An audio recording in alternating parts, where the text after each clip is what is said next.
부장과 빌 게이츠 이사장은 코로나19 백신 및 치료제 개발을 위한 협력을 확대해 나가는 한편 긴밀한 소통을 유지하기로 다짐한 뒤 통화를 마쳤습니다.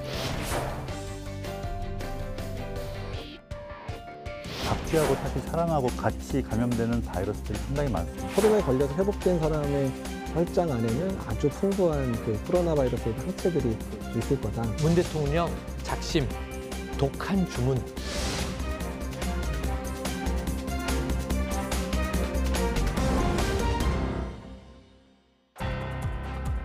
여러분 안녕하십니까? 더 이슈 진단 코로나19 진행을 맡은 최진봉입니다.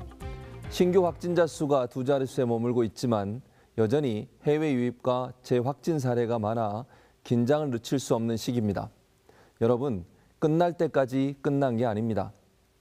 오늘 함께할 분들을 소개해드리도록 하겠습니다. 최일선에서 더 애쓰고 계신 이재갑 한림대 강남성심병원 감염내과 교수, 더 깊은 정보를 전달해줄 최영희 시사평론가, 그리고 오늘의 더 특별한 게스트 송만기 국제백신연구소 사무차장 나오셨습니다.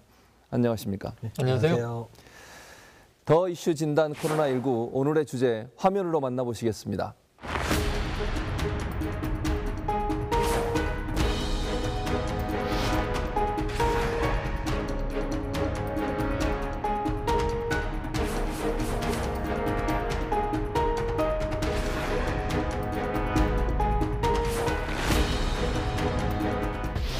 안으로는 시작될 수 있을 것이라고 기대를 하고 있습니다.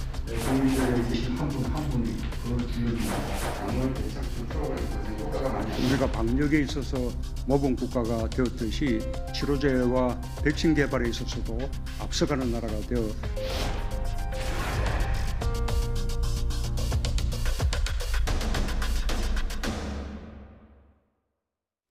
과연 끝나긴 할까? 끝난다면 언제쯤이 될까? 커다란 불안을 안긴 코로나19, 이제 세계적인 관심사는 치료제와 백신입니다. 오늘도 돌직구 질문으로 포문을 열어보도록 하겠습니다. 자, 세계가 학수고대하는 코로나19 백신과 치료제, 언제쯤 가능하다? 짧게 대답해 주시기 바랍니다. 최영일 평론가. 저희 전문가 두 분이 계시니까 제가 먼저 할게요. 예. 저는 전문가들의 의견을 존중하여 통상 한 18개월을 잡아야 한다. 1년 반 정도를 예상하는데 최근에 몇몇 의료 전문가들이 조금 빨라질 수 있다. 예. 전 1년을 한번 예상해 보겠습니다. 네, 이재갑 교수님 어떻습니까? 치료제는 아마 올해 중에 뭐라도 하나 나오지 않을까 생각하고 있고요. 예. 백신은 아마도 1년은 걸릴 것 같습니다. 1년 정도? 송 박사님은? 네, 저도 18개월에서 좀 단축은 될 것 같은데, 예. 저도 좀 짧아지는 건 맞는 것 같습니다. 자, 그래요. 다 의견이 거의 일치하는 것 같긴 한데 1년 짧게는 올해 안에 이렇게 말씀을 하셨는데 코로나19 백신과 치료제 한국이 개발에 성공해서 게임 체인저가 될 수 있다. 네. 예스와 노로. 역시 문외한인 제가 먼저 예스 하겠습니다. 예스. 이유는 예. 저는 대한민국을 사랑하니까. 그게 이유입니까? 우리의 저력을 믿으니까요. 이렇게 이제 한번 얘기해 보죠. 네. 송 박사님 어떠세요? 저도 대한민국을 사랑하지만요. 저도 대한민국을 사랑하지만 현실적으로 지금 저희가 많이 뒤쳐져 있고 그래서 상당히 많은 노력을 해야 저희가 성공할 수 있지 않을까 생각하고 있습니다. 자, 그럼 이재갑 교수님 어떠세요? 예스나 노래하기는 좀 힘든데 그렇습니까? 해볼 만은 하다 정도. 해볼 만은 하다. 예. 긍정적으로 평가해서 예스로. 좀 어려운 부분입니다. 제가 그냥 너무 밀어붙인 거 아닌지 모르겠습니다. 자, 그러면 먼저 시청자 여러분들께 치료제, 백신 이렇게 두 가지가 있잖아요. 이 차이가 뭔지 먼저 좀 설명을 해주시죠. 일단 치료제라고 하면 우리가 이 코로나 바이러스에 감염됐어서 확진이 된 분들한테, 그러니까 특히 증상이 좀 심한 분들의 경우에는 증상을 좀 완화시켜야 되니까 그럴 때 쓸 수 있는 약제를 이제 치료제라고 하는 거죠. 그다음에 백신이라고 하면 일단은 예방하는 약이죠. 그래서 내가 코로나 바이러스에 걸리기 전에 백신을 맞으면 내 몸 안에 항체 또는 이제 면역력이 생겨서 이제 내가 앞으로 코로나 바이러스에 걸리지 않게 하는 게 이제 백신이죠. 잘 설명해 주셨는데 송만기 박사님이 사실은 코로나19의 재유행을 막기 위해서는 치료제만으로는 부족하다. 백신이 반드시 필요하다. 이렇게 주장을 하셨죠. 네. 지금 전 세계적으로 이게 엄청나게 많이 이제 퍼져나가고 있는 상황에서 지금 백신을 접종해서 이거 막지 않으면 사실은 계속적으로 남아있을 수밖에 없고 이게 계속적으로 전파가 빨리 될 수밖에 없습니다. 그래서 백신을 통해서 이 전체가 커뮤니티가 군집 면역 최근에 또 집단 면역 이렇게 많이 들어보셨을 텐데 그게 된 상태가 돼야지만 이 감염을 막을 수가 있게 됩니다. 원천적으로. 그래서 백신이 꼭 필요한 상황이라고. 치료제뿐만 아니라 백신이 반드시 필요하다 이렇게 강조를 해주셨고요. 그런데 백신을 개발하기 위해서는 바이러스 자체를 잘 연구를 해야 되잖아요. 이 바이러스가 어디서 왔는지 이게 중요할 텐데 천산갑에서 왔다 이런 주장이 있어요. 결국은 이게 우한에서 발생했다. 이 지역은. 그리고 특히 거기서 시장이 지목되지 않았습니까? 그랬었죠. 화난 수산 시장. 맞습니다. 그래서 이제 이 대목에서는 그럼 무엇이 숙주냐? 초기 숙주는 박쥐다 이렇게 추정이 됐었어요. 그런데 박쥐에서 사람으로 어떻게 옮겨졌는지가 이게 미싱 링크예요. 풀리지 않는 고리였는데 이 연결고리를 찾아낸 게 천산갑이라는 포유동물입니다. 그래서 이제 중국 화난대학교와 홍콩대학교의 합동 바이러스 연구팀이 동물을 보존하고 있는 기관의 도움을 받아서 2017년부터 2020년까지의 천산갑의 폐, 장, 혈액을 공급을 받습니다. 그걸 가지고 이제 연구를 한 거죠. 메타게놈 유전체하고 RNA 유전자를 분석해봤다. 그러니까 천산갑에서 발견된 코로나 바이러스와 지금 우리가 코로나19라고 부르는 사스 코로나 이 바이러스 2 명명된 건 그렇죠. 학명이. 이 두 가지의 유전체가 85.5에서 92.4%가 동일하다. 그럼 똑같이 일치하진 않지만 거의 근접한다라는 결과를 얻어냈고요. 그렇다면 이제 이 중간 숙주를 천산갑으로 추정해도 무방하다. 이게 이제 3월 26일자 네이처지에 실린 논문의 내용입니다. 자, 이재업 교수님, 이 최영일 평론가 설명한 이 논문의 내용 어느 정도 신빙성이 있나요? 일단은 뭐 네이처에 실릴 정도면 뭐 가능성이 높다고 할 수는 있는데요. 근데 이제 이런 뭐 박쥐에서 뭐 천산갑 그리고 사람 모르는 이런 과정들에 대한 증명들은 여러 이제 동물들에서 더 시행을 좀 해봐야 될 수 있고요. 또 그런 과정 중에서 단순히 천산갑 통해서만 온 게 아닐 수도 있거든요. 그러니까 다른 동물 통해서도 전파될 수도 있고 천산갑에서 또 다른 동물로 갔다가 또 사람한테도 올 수도 있기 때문에 이제 여러 동물에서 비슷한 연구들이 계속 진행이 되고 거기서 만약에 계속 동일한 그런 결과가 나온다면 그때쯤에 이제 아마 이제 학설이 이제 실제 사실로 이제 굳어지지 않을까 생각이 듭니다. 송 박사님 어떻게 생각하세요? 저도 이재갑 교수님 의견에 좀 동의하는데요. 왜냐하면 이 박쥐하고 사실 사람하고 같이 감염되는 바이러스들이 상당히 많습니다. 그래서 에볼라 바이러스 같은 경우에도 박쥐에서 바로 사람으로 넘어오거든요. 그렇게 본다면 오히려 박쥐하고 사람이 더 가까울 수도 있습니다. 중간 숙주가 없을 수도 있다. 네, 바로 감염될 확률이 아주 높습니다. 그런 점에서 보면 오히려 천산갑보다는 또 박쥐가 사람하고 더 가까운 포유류이기 때문에. 자, 그런데 어쨌든 이제 창과 방패가 없이 우리가 싸우는 거잖아요, 결국은. 그렇죠. 왜냐하면 코로나19 대응하기 위해서 치료제나 백신이 전혀 개발이 안 된 상태이기 때문에 급한 대로 이제 다른 질병에서 썼던 약들을 우리가 대체제로 사용할 수 있는 거 아니냐 이런 논의들도 있고 실제 치료 과정에서 그렇게 몇 개가 쓰여진 것으로 알려지고 있는데 실제 그런 것들이 되고 있나요, 이재업 교수님? 예, 이게 이제 약물 재창출이라는 용어로 이제 국내에서 통용되고 있는데 기존에 이제 다른 바이러스 또는 다른 질환에 사용됐던 약제 중에서 일단은 이 코로나 바이러스에 효과가 있는지에 대해서 이제 연구를 해보는 건데요. 그래서 제일 먼저 세포에 코로나 바이러스를 감염을 시켜요. 거기다가 해당되는 약물, 뭐 후보에 되는 약물들 리스트를 다 뽑아서 세포에 주입을 하다 보면 그 만약에 그 세포 안에서 자라나고 있던 바이러스가 갑자기 증식이 멎거나 아니면 이제 사멸되면 아, 이 약은 어느 정도 효과가 있겠구나. 이제 이렇게 되고 이제 이렇게 골라진 약들의 장점은 뭐냐면 이미 다른 질환 때문에 이미 사람한테 쓰고 있었잖아요. 그러니까 이미 안정성에 대한 특히 안전한지에 대한 부분 증명이 됐으니까 그런 약제를 가지고 한번 이제 사람한테 직접 투여를 해봐서 효과가 있는지 없는지를 이제 볼 수 있는 그런 이제 연구가 되는데 그나마 지금 이제 좀 기다리고 있는 약은 렘데시비어라 그래서 에볼라 치료제로 썼던 약이 실제로 세포 실험은 상당히 효과가 좋았고 일부 이제 사용을 했었던 이제 환자군에서 조금 효과가 있지 않나라는 이제 기대감을 주는 결과들이 나오고 있거든요.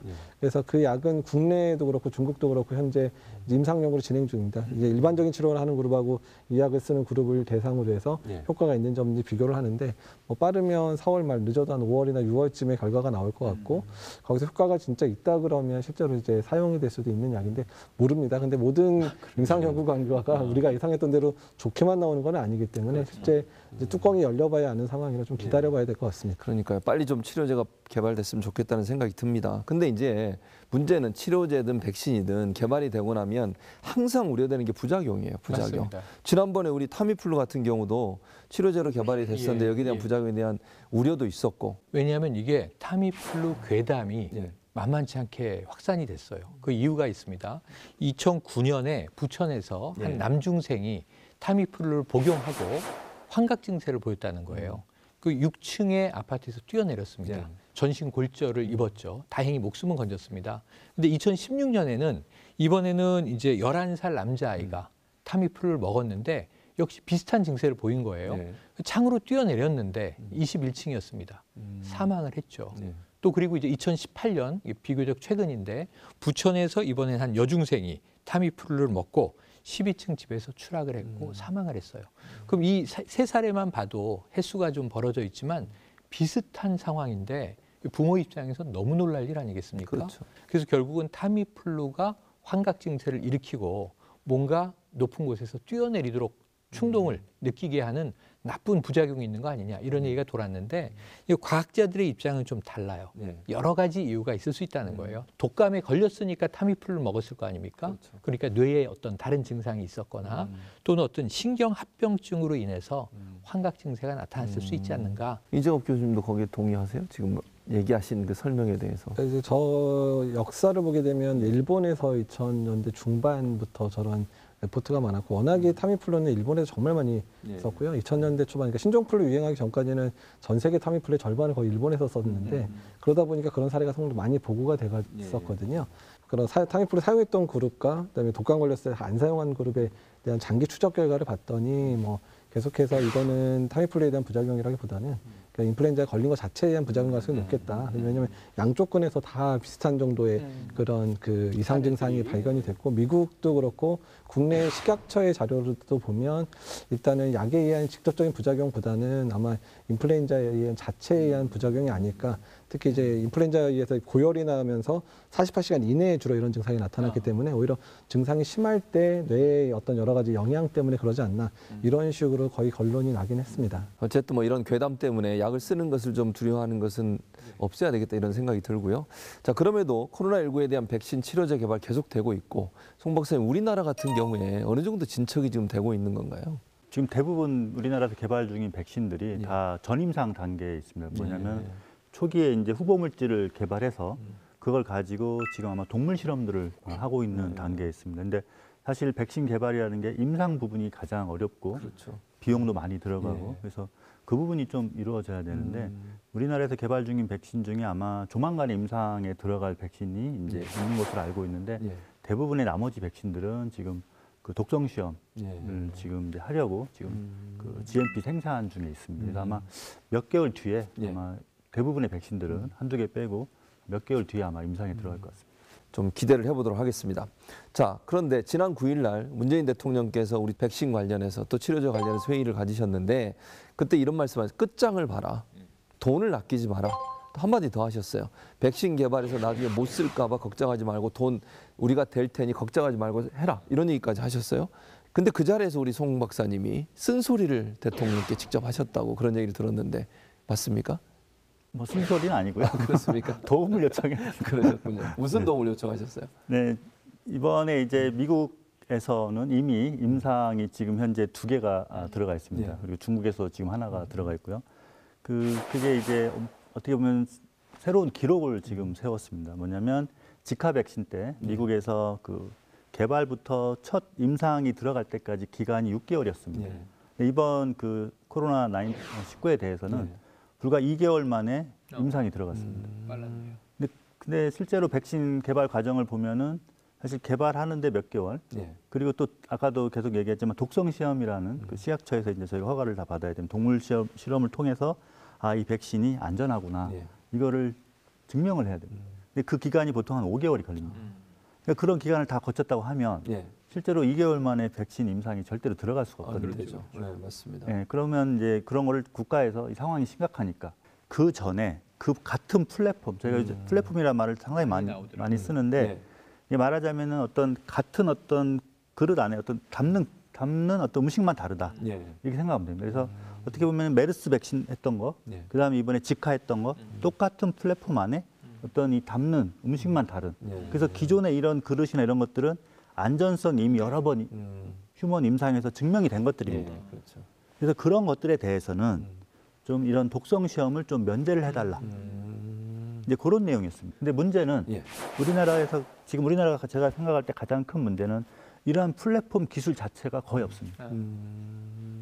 그래서 이런 플랫폼화 기술들을 만들고 그 플랫폼화된 기술이 임상에 좀 들어가서 이게 나중에 정말 플랫폼화가 돼야 되는데 이러한 기술들 자체가 많지 않기 때문에 그런 걸 확보가 지금 빨리 우선시되는 상황입니다. 제약회사들, 특히 백신 만드는 회사들한테 이제 정부가 연구비를 좀 마련을 했었는데 이게 연구비를 급하게 만들다 보니까 그래서 얼마 받았냐고 그랬더니 한 회사가 저희는 1억 받았다고. 근데 사실 백신 한 번 만들려면 뭐 몇천억이 들어가는데 근데 1억은 일단은 시작하라는 돈으로 알겠다, 제약회사는. 짝수금. 예, 짝수금. 그리고 다른 회사는 치료제 만드는 회사는 5억 받았는데 실제 개발비는 3천억 듭니다. 이제 이런 얘기가 나왔더니 이제 대통령님이 그때 이제 그 얘기를 듣고 나서 일단 개발해라. 개발하다가 든 돈은 다 보상하겠다. 이런 식으로 약속을 하시는 내용들을 들으면서 이번에 정말 정부가 강한 의지를 가지고 있구나 생각은 들었습니다. 코로나 백신 개발에 전폭적인 지원 의사를 밝힌 정부. 그렇다면 한국 의료과학기술의 위상은 국제적으로 어디쯤 와 있을까요? 얼마 전 청와대로 전화 한 통이 걸려왔습니다. 힌트가 될 수 있을 것 같은데요. 누구의 전화였는지 화면으로 만나보시겠습니다.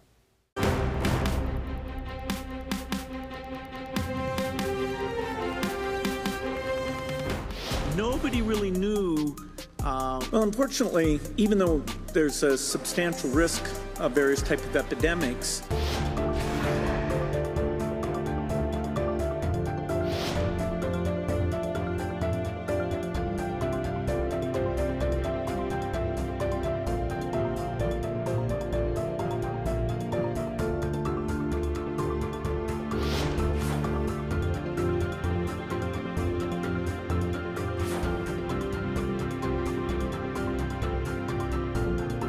보다 빠르게 그 식약처로부터 승인을 받아서 그 진단 시장에서 보다 빠르고 손쉽게 이제 진단을 할 수 있게끔.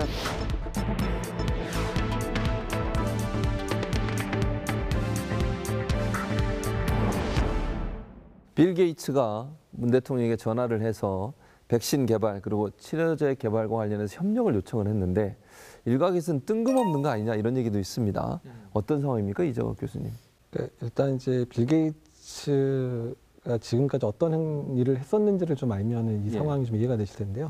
빌 게이츠는 멜린다 이제 파운데이션이라고 해서 그 재단이 엄청난 비용을 지금 투자하는 게 의료적인 부분인데 주로 이제 제3세계라고 보통 옛날에 얘기했고 요새 말하면 이제 저소득 국가들에 대한 백신 지원, 그다음에 뭐 에이즈 치료제 지원, 말라리아 약제 지원 이런 그 의료적인 지원을 상당히 많이 했었거든요. 근데 이제 이번에 코로나 상황들이 진행이 되면서 가장 큰 문제가 뭐냐면, 그러니까 WHO를 이제 근간으로 해서 세계적인 연대가 이제 이루어져야 이제 그런 이제 좀 저소득 국가들에 대한 지원이 가능한데 지금 상황이 모든 지금 선진국에 해당되는 국가들마저도 지금 환자가 많이 발생하다 보니까 전 세계적인 연대가 좀 일어나지 못하고 있는 상황이거든요. 그런 상황에서 우리나라가 좀 조기에 좀 안정이 되면서 우리나라가 가지고 있는 진단시약이나 이런 것들을 지금 여러 힘든 국가, 저소득 국가에도 많이 우리나라가 이제 뭐 기부도 하고 또 일본에 좀 판매도 하고 뭐 이런 상황들이 돼서 어떤 전 세계적인 연대의 씨앗을 지금 우리나라가 이제 시작을, 특히 문재인 대통령이 뭐 G20도 이제 제안했었고 최근에 뭐 아시아 플러스 3도 이제 제시한 것처럼 그런 연대를 이제 제시를 하다 보니까 그러니까 빌 게이츠 입장에서는 뭐 치료제 백신을 같이 개발하자는 목적도 있지만 전 세계 연대가 지금 많이 끊긴 상황에서 문재인 대통령이 직접 그런 연대를 제안하다 보니까 이런 연대 정신들을 조금 더 극대화해야 되는 부분들이 필요하겠다. 또한 이제 그런 노력들을 하기 위해서는 이제 백신과 치료제 개발에 많은 국가들이 이제 그런 기금을 모아야 되는데 일단 내가 되겠다 돈을 나도 될 테니까 이제 한국도 이제 안정되니까 한국도 좀 되라. 이제 그래서 전 세계적 연대를 한국과 빌 게이츠가 같이 노력해서 지금 여러 국가들과 한번 이제 다시금 이런 연대 정신을 한번 모아보자 이런 개념으로 시작됐다고 보시면 이해가 좀 나을 겁니다. 참 좋은 아이디어인 것 같은데 송 박사님이 일하시는 그 연구소에도 빌 게이츠가 연구비를 투자했다고 그래야 되나요? 지원했다고 그래야 되나요? 네, 연구비 지원이 맞겠는데요. 그 최근 한 20년 동안에 한 2,700억 이상을 연구비 지원을 했었고요. 그래서 저희가 이제 그 지원을 받아서 그 콜레라 백신을 개발해서 지금 전 세계에 있는 공공 백신 시장의 90% 이상을 게이츠 재단의 지원으로 만든 그 콜레라 백신을 공급을 하고 있습니다. 그래서 백신 그 개발을 같이 하자고 요청을 했던 이유가 그 한국에 있는 백신 회사들이 아까 얘기한 그런 플랫폼 기술에 대한 것들은 좀 아직 부족함이 있지만 대량 생산이라든지 또 가격이 저렴하면서도 그 품질이 아주 좋은 그런 백신을 생산하는 거에서는 글로벌 시장에서 상당히 좀 유명합니다. 그런데 이런 면에서 빌 게이츠가 아마 코리아가 좀 나서주면 지금 마크롱 대통령과 이야기를 하고 G20 정상회담을 화상으로 이끌어내고 그런 흐름을 봤을 때 또 방역의 모범 국가가 돼 있으니까 아주 좋은 지금 플래그십 아닙니까? 대한민국이랑 깃발을 흔들면 코로나19에 대해서는 뭔가 좀 리더십이 생기겠다. 그래서 빌 게이츠가 이런 해안으로 잘 짚고 파트너 국가로 코리아를 선택했다. 그래서 백신에 대해서는요.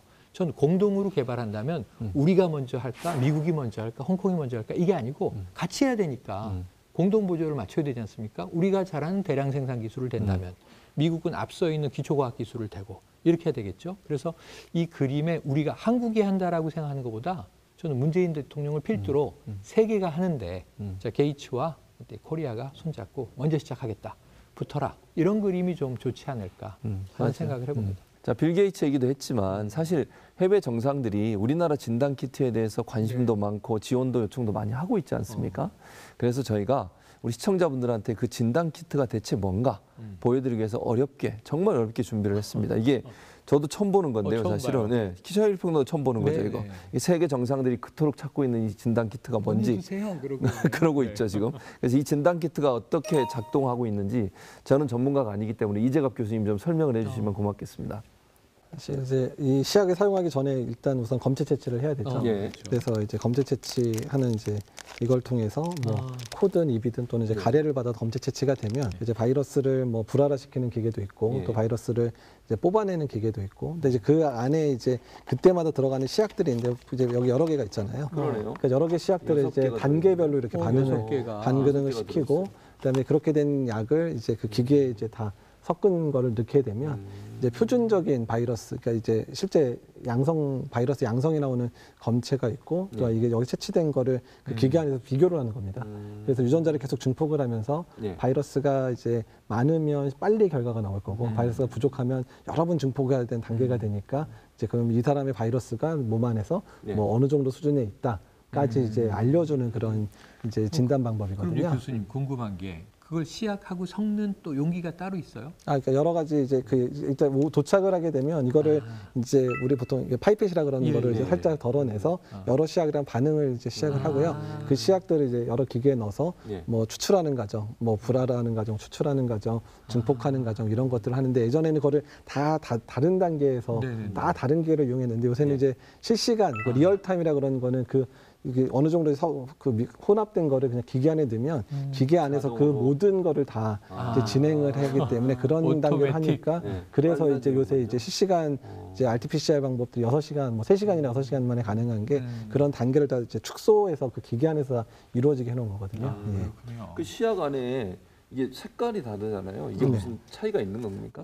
그러니까 뭐 어떤 시약은 이제 바이러스가 없는 시약, 어떤 거는 이제 표준 바이러스가 있는 시약도 있고, 뭐 어떤 시약은 아까 말한 대로 이제 바이러스에서 DNA를 RNA나 유전자를 추출할 때 하는 시약, 뭐 이렇게 종류가 좀 다양하게 있거든요. 그래서 그걸 색깔별로 분류를 해놔서 이제 이거를 그 해당되는 사실 기계 안에 이렇게 꽂으면 반응이 저절로 일어나가지고 이제 진행이 되게 이렇게 돼 있습니다. 그래서 키트라고 하긴 하지만 사실 이제 이런 실험을 하는 사람 입장엔 다 시약이라고 보통 표현을 하죠. 시약. 근데 전체가 하나로 뭉쳐지니까 키트 이렇게 표현하는 거죠. 그럼 우리가 수출하는 게 이걸 이렇게 전체를 다 수출하는 겁니까? 그렇죠. 이게 패키지 박스채로 이렇게 해서 요게 아마 요거 하나가 100명분 검사하는 걸 거예요. 요거 하나가, 요 한 박스가. 어쩌면 또 다른 바이러스가 나오지도 않을까. 예를 들면 제3, 제4의 코로나19 이런 바이러스 나올 가능성이 있다고 하는데 여기에 대한 대응도 하고 있는 겁니까 지금? 네, 일단 뭐 당연히 뭐 저희가 이제 사스, 그다음에 신종플루, 그다음에 에볼라, 메르스, 이번 이제 코로나 19처럼 이 신변종 바이러스는 계속 나오고 거의 모든 사람이 거기에는 다 동의를 하고 있습니다. 그래서 이런 거에 대해 그러면 대응을 어떻게 할 것이냐, 이것도 지금 상당히 많이 진화가 되고 있습니다. 그래서 그런 플랫폼화된 기술을 만들어서 어떤 새로운 변종이 됐을 때 빠르게 그 백신을 개발해서 그리고 그런 백신의 안전성과 효능을 확인할 수 있는 그런 방법들을 통해서 최대한 빠르게 백신을 개발하고 그런 어떤 좀 정형화된 어떤 시스템을 개발하는 게 가장 좋은 대책이 아닌가 이렇게 생각합니다. 더 이슈 진단 코로나19 오늘 준비한 내용은 여기까지입니다. 하루빨리 치료제와 백신이 개발되길 바라며 저희는 다음 주에 더 궁금하고 더 깊은 내용으로 다시 찾아뵙겠습니다.